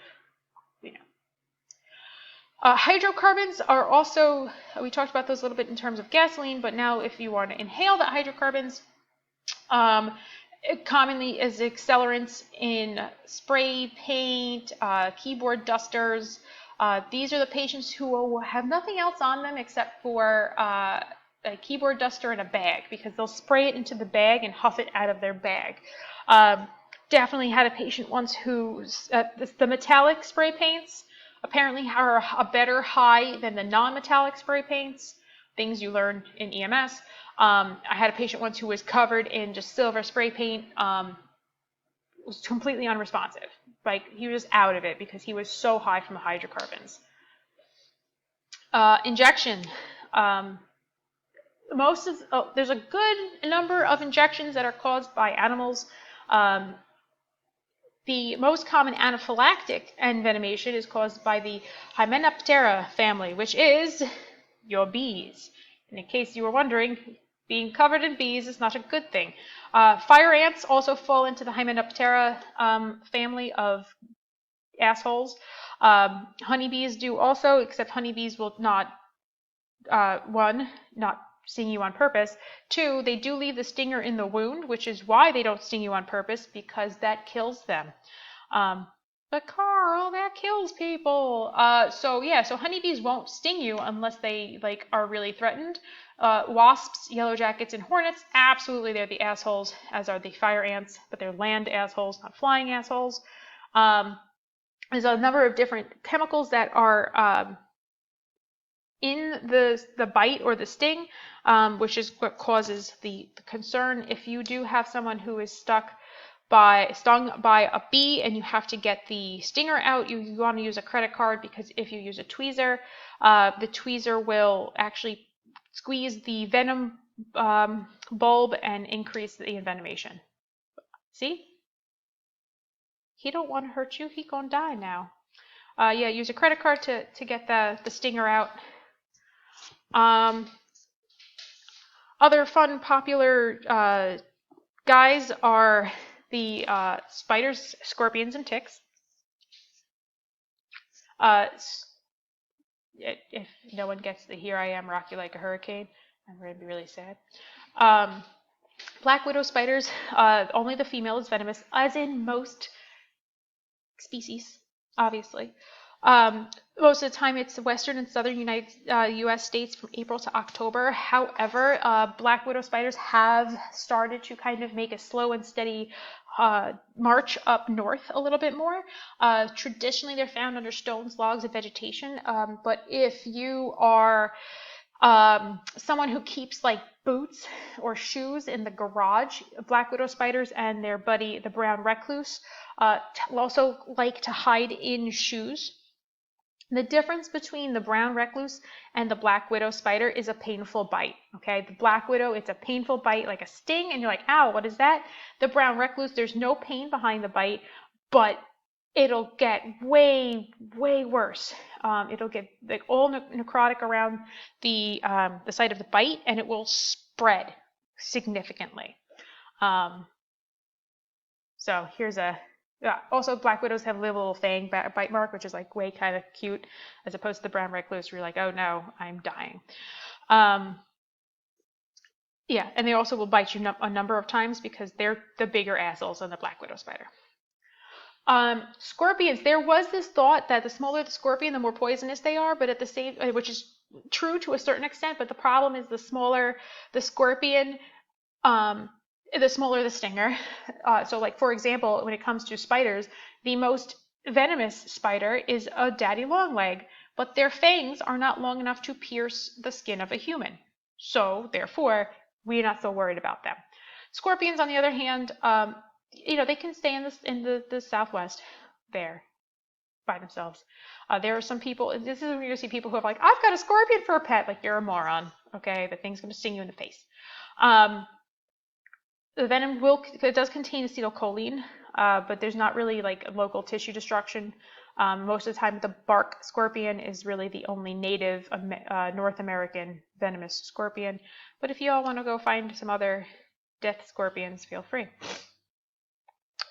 And while all of these things are really kind of terrifying, ticks are probably the most, because 1, they're small, 2, they're easy to pick up, and 3, they will usually give you Lyme disease. If there's the deer tick will give you Lyme disease which can be like this kind of ongoing chronic disease that a lot of doctors unfortunately don't kind of test for or pick up on, and you don't always get the hallmark bullseye. Okay, for example, you also have to have 5 strains of Lyme disease in order to be diagnosed with Lyme disease. For example, I have 2 strains of Lyme disease that I'm detected for in my blood work, but they don't think that I have Lyme disease. So, who knows? You could have like chronic fatigue syndrome secondary to Lyme disease that's just not being treated. Keep that in mind. Just random nonsense. The Lone Star tick is the one that apparently will make you allergic to meat. Dog ticks aren't on here, but they're about the size of the wood tick. Dog ticks are usually pretty chill. But you can also pick up a number of other random disgusting parasites from ticks. Wear your DEET if you're out in the woods. Come on. Rocky Mountain spotted fever, got a little cockney right there, is more rare in the Northeast. Usually you see it from like the Colorado region. So this is one of those times where you really need to get a good history from the patient of any recent travel, which obviously right now it's COVID, no one's traveling. This also, the really cool part, not that it's really cool getting Rocky Mountain spotted fever, is that it's one of the only diseases where you will actually get the rash on the palm of your hands and the soles of your feet. Okay, that's the only disease that actually does that, which is pretty wild. So keep that in mind. Antibiotics are really great for treating that work.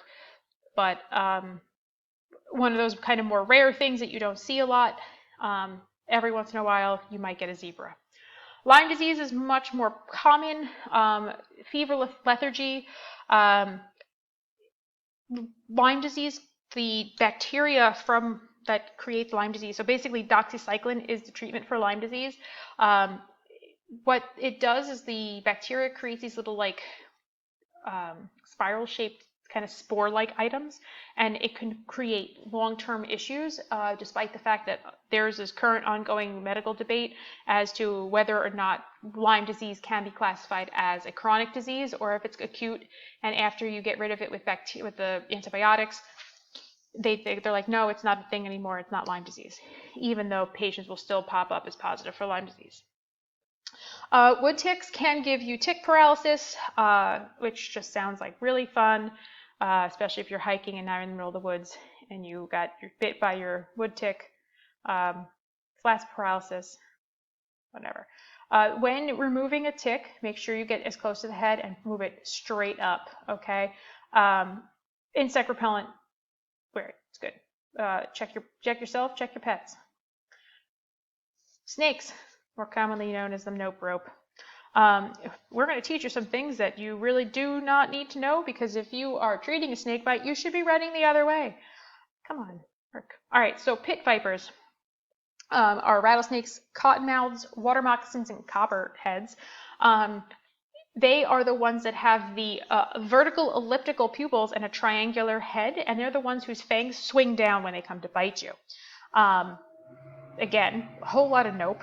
Not going to be dealing with that. Their venom causes hemolysis and intravascular coagulation. As much fun as you can have when getting bit by a snake. You will see the fang marks, or when it comes to a pit viper, right? Going back to the coral snakes, right? Again, look, they all have like the triangular head, which I'm sure you're really going to be looking for when you are treating this. The triangular head and the little flippy tongue. If someone got really hit by this snake, you will see 2 fang marks. A lot of the time, snakes aren't really trying to hold on. So if they only kind of graze somebody, they won't necessarily pump, because the fangs themselves pump venom out. If anyone has ever seen like the snake milking videos where they actually take the venom to make the anti-venom for it, which is probably in this lecture somewhere. There it is. It causes the blood to actually just full blown like clot. I'll send that out later. Coral snakes, okay, they do not have a triangular head. They are the rope nope Nope, rope with like kind of a solid, no, you don't really kind of see where their head is. It just kind of is kind of straight. Red touch yellow is a coral snake, kill a fellow. Red touch black. Again, if you're going to be over there looking at the snake going, I think it's red and the black together is good. Don't with me right now. Again, they have small fixed teeth because these are the guys who kind of eat like, traditionally they eat bugs. They don't eat larger animals. Like this is why the pit vipers are so dangerous, is because they're eating larger animals. They're the ones going after mice, birds and stuff like that, whereas the coral snakes go after smaller creatures. That's why they have fixed teeth. They will hang on and chew because that sounds pleasant. They also have neurotoxins, flaccid paralysis and death, as opposed to jacking up your blood. Again, if you really wanted to know the difference between the things that are trying to kill you, non-venomous ones have an oval-shaped head. Garter snakes and stuff like that. If you want to go and flip them over and check out their anal plate, definitely something you should be doing. Other random things that we're going to kind of talk about really quick. Jellyfish sea anemones. If you would like the best description of what a sea anemone does, just watch Finding Nemo. Dermatitis could cause death. Sea urchins, spiny death.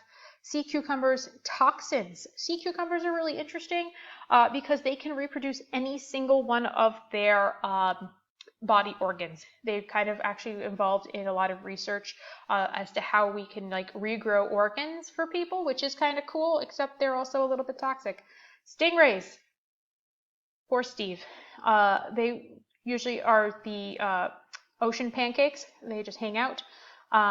They will have venomous barbs on their tail, and depending on where the barb lands is how dead you are, a la Steve Irwin.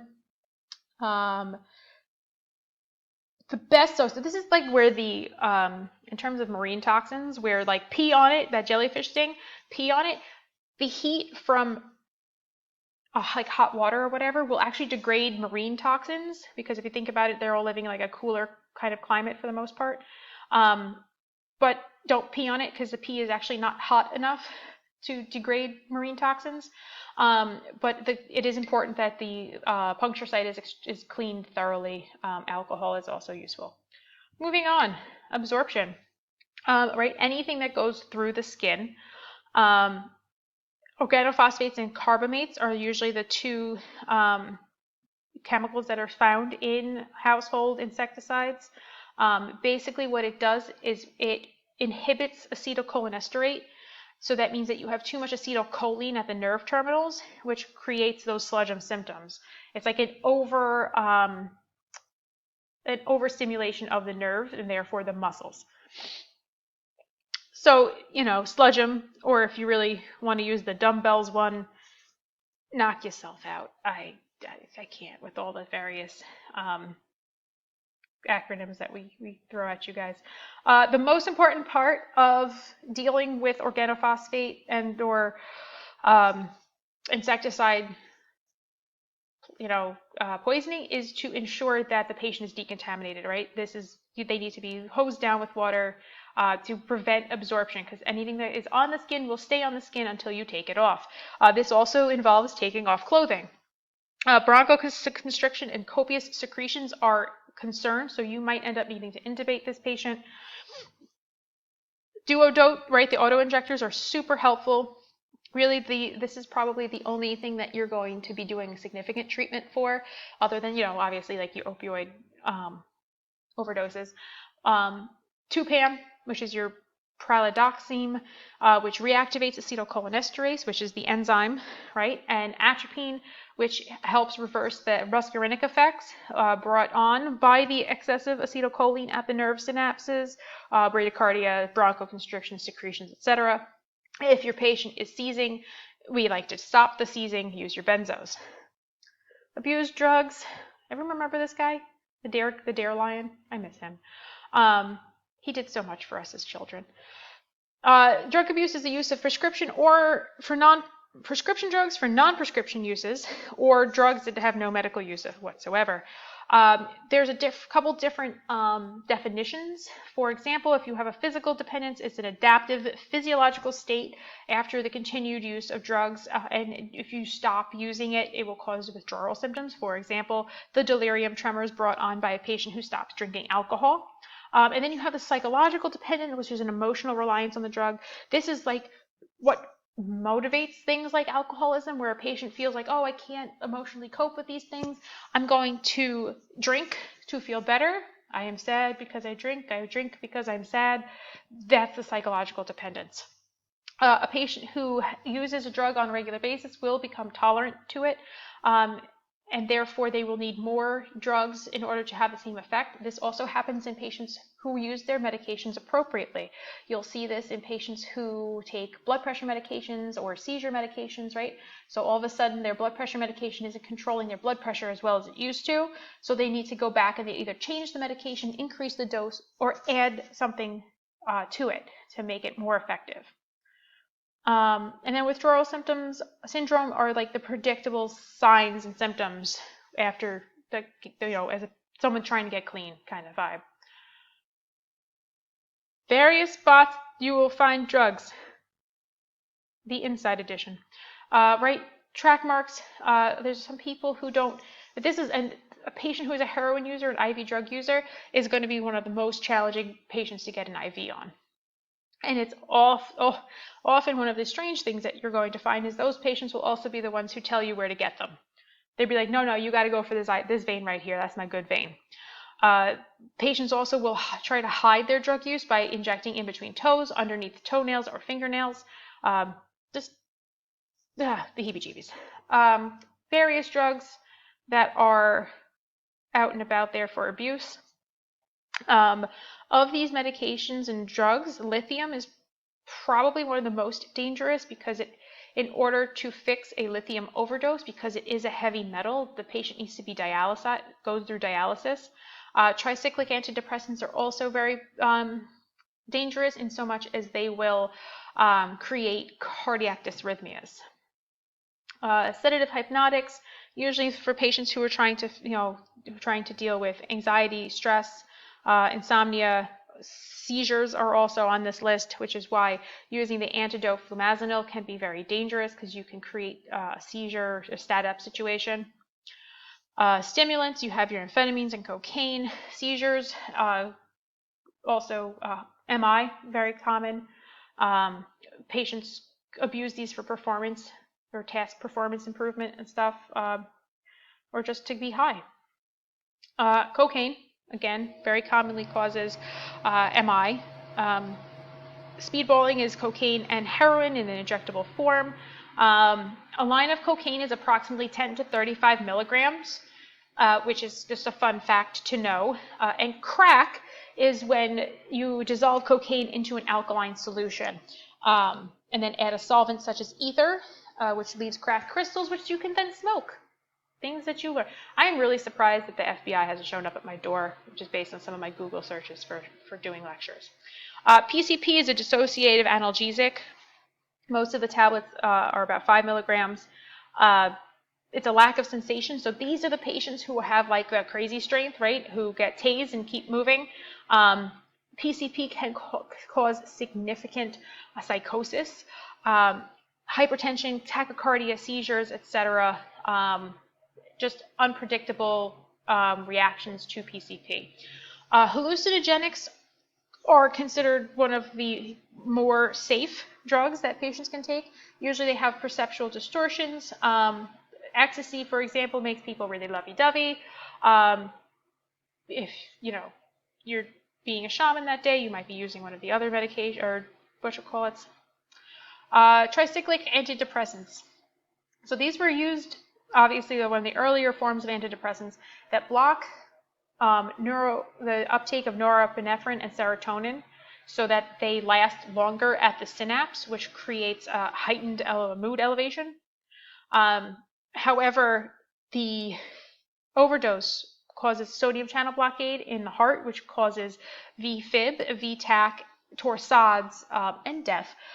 It only takes about 1,500 milligrams of amitriptyline to be fatal, and there's plenty of patients who have those laying around that they can overdose, and it's not a hard Google search to know what's enough to kill you. So lithium, right, we talked about it's a heavy metal. In smaller doses, it's used to help stabilize the mood in bipolar disorder. They have no idea how it works or why it's effective. I don't know why they thought one day, they're like, here, take that, it's good. Toxicity causes a whole bunch of issues, right? Muscle weakness, etc. Again, this patient needs to be dialyzed in order to save them from a lithium overdose, but because it's such a narrow therapeutic index, it is common for patients to potentially overdose by accident, especially if there's like a metabolism, kidney, liver issue. Cardiac medications are also one of those things that like people just happen to have laying around the house that could be very, very deadly. Digoxin is kind of used to help improve cardiac contractility, but it also kind of slows down conduction at the SA and AV nodes, but it also the contraction is improved by the sensitivity to catecholamines. Beta blockers, right? The SA and AV nodes start to are hampered and therefore caused significant bradydysrhythmias, increased risk for seizures and respiratory depression, secondary to hypoxia and extremely low blood pressure. Calcium channel blockers kind of work almost the same way as beta blockers. The myocardium cannot contract effectively, so you have very low cardiac output, but there's minimal impact on the conduction, so the VFib, VTAC risk is lower than it would be with a tricyclic antidepressant. Beta blockers and calcium channel overdoses are treated with atropine, calcium, glucagon, vasopressors, and or transcutaneous pacing. I've had one beta blocker or calcium channel blocker overdose. A lady with a little bit of dementia accidentally took 2 days worth of medications because she forgot that she had taken her medications already. The 12 lead, she was presenting as a STEMI, except she was cool, pale, diaphoretic, nauseous from her medication, and extremely bradycardic. She was like in the 30s or 40s. So I called medical control. I'm like, listen, I don't think this is actually a STEMI. I think she took too much of her beta blocker, calcium channel blocker. Doctor's like, I agree. So he gave me 1 amp of calcium, 2 milligrams of glucagon, and dopamine. The calcium and the glucagon brought her blood pressure and her heart rate way up. And I called back and I was like, oh, do we still want the dopamine? He goes, yeah, definitely give the dopamine because the calcium and glucagon are only going to last for so long. The dopamine's going to kind of get her over the hump until like her body metabolizes the medication. So really cool job. We're playing a detective is important. What was her chief complaint? It was the abdominal pain? It was just like a general malaise. Like she looked like crap. So no chest pain. No chest pain. It came over as I think it came over as a sick, and BLS called us for back. Okay. And we got there, and she was like cool, pale, diaphoretic, and vomiting. So it kind of gave us her heart rate's really low. Like let's do a 12 lead, and then as we like looking around the environment, this is why looking around a patient's environment is super important. Again, you find the pill box, and the pill box was more empty than it should have been. She didn't have a home health aide to kind of help her with, or family around to help her make sure that she didn't overdo the medications, which is kind of wild. MAOIs are also used as an antidepressant. They break down monoamines, which are in the brain, liver, and kidneys. But if a patient is on MAOIs and they eat stuff like cheese and wine and pickled food, they can cause all sorts of issues. A lot of the time, this is also the toxicity is it's a delayed onset. Most of the time, a patient who has an issue with MAOIs is due to other foods that they eat or a concurrent medication that does interact well with what they're taking. MAOIs have sort of fallen out of favor. They're not used as often because of all the side effects. NSAIDs.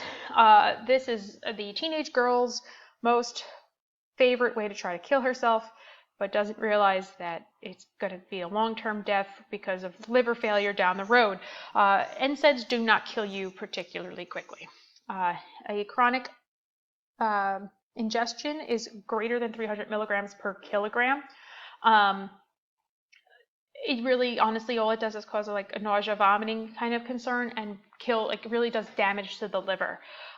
If you really want to kill yourself with some stupid, easy over-the-counter, it's salicylates, aspirin, causes significant acid-base balance issues, and that fatal dose for that is greater than 500 milligrams per kilogram. Acetaminophen, also very commonly used for intentional self-poisoning. Again, liver damage more than anything else. 150 milligrams per kilogram is the acute dose. The problem with acetaminophen and ibuprofen are that these medications are in a lot of like over-the-counter things. So, for example, if you have a parent who is trying to treat a baby's fever, they might give them a medication thinking it's not an issue, but it ends up that now they're double dosing them with acetaminophen, which is an issue. So that's really, that's the bigger problem, is when parents are trying to treat a child and not really read the packaging carefully. They can cause acetaminophen overdoses because of, like, it's just so frequently used in so many different over-the-counter drugs. Alcohol use, dependence is a chronic excessive consumption that leads to withdrawal symptoms if they stop drinking. A lot of people are dependent on alcohol. 13 shots is a lethal dose of alcohol, like at one time, like not like over like a course of an hour or so. It's like you pound back 13 shots, enjoy your death. 0.45 is considered lethal range, but again, if you have somebody who drinks on the regular, that kind of starts to move, right? It's a moving scale because your body builds up tolerance. Alcohol causes a lot of issues, including memory issues, clotting issues, encephalopathy, nutritional deficiencies because your body cannot absorb nutrients appropriately or process them because of the livers being used to break down alcohol. Wernicke-Korsakoff syndrome is reduced absorption and metabolism of thiamine, secondary to alcohol issue. It can cause psychosis, encephalopathy, all sorts of issues, confusion, etc. It's kind of wild. Fluid and electrolyte imbalances, right? Everyone who's ever had a good solid night out drinking, right? It blocks antidiuretic hormone so that you increase your urinary output. Once you break the seal, you know, it's all over. So you're constantly flushing your symptom out because of the alcohol use. Bleeding is a very common side effect. Esophageal varices, gastritis, etc., etc. Mallory-Weiss tear, which is also commonly seen in pregnant women who have hyperemesis of pregnancy, right, or that vomiting. It's a tear right at the junction of the esophagus and the stomach, which causes significant bleeding. Cirrhosis, we just take that liver and you just screw it all sorts of up. Not a good look. Pancreatitis is another commonly seen issue with alcohol abuse. Therefore, the pancreas gets damaged, it decreases the amount of insulin it can produce, and therefore it also causes type 2 diabetes later in life if the patient is significantly alcohol dependent. Muscles start to break down, immune system breaks down. It's just not worth it to be an alcoholic. It just sounds exhausting after a while. Usually alcohol withdrawal symptoms start within 6 to 8 hours after the last intake, but it can happen in as little as 2, which I've seen patients for like having full-blown like tremors and withdrawal symptoms after having stopped drinking for about 2 hours, depending on how significant their alcohol use is. They can have hallucinations, including the crawling on the skin. And if the patient has like very minor reactions, usually they'll be really okay after they've gone through the withdrawal. Delirium tremens is a very serious withdrawal side effect from alcohol withdrawal. All sorts of hallucinations, insomnia, agitation. These patients are frequently hospitalized to be monitored to make sure that nothing really bad happens to them, because they will be tachycardic and have all sorts of potential airway issues. Disulfiram is the medication that helps people get over being an alcoholic. It really pretty much makes them like turned off from alcohol, and it inhibits ethanol metabolism. So that means that if you drink while taking this medication, it can cause all sorts of significant life-threatening issues. I'm not confident that this is being used that frequently. Most of the time it's kind of in like a rehab setting, I believe. So you might not really ever deal with this or see it, but if you do happen to see disulfiram on a patient's medication list, maybe just heads up. And here's poison control again, because poison control is always a good number to have. Poison control can give you tips on various ways to treat stuff that we don't do on the ambulance. But don't do it while you're on the ambulance. That's a medical control call, not a poison control call. Let me go to the chat real quick. What we got here? Oh, Lord, I made that big. Medcat. If you need to go over Medcat, anybody, stay on. Scott will take over after this.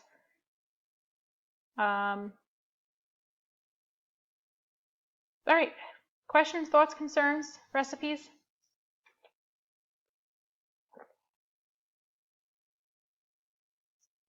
Cool.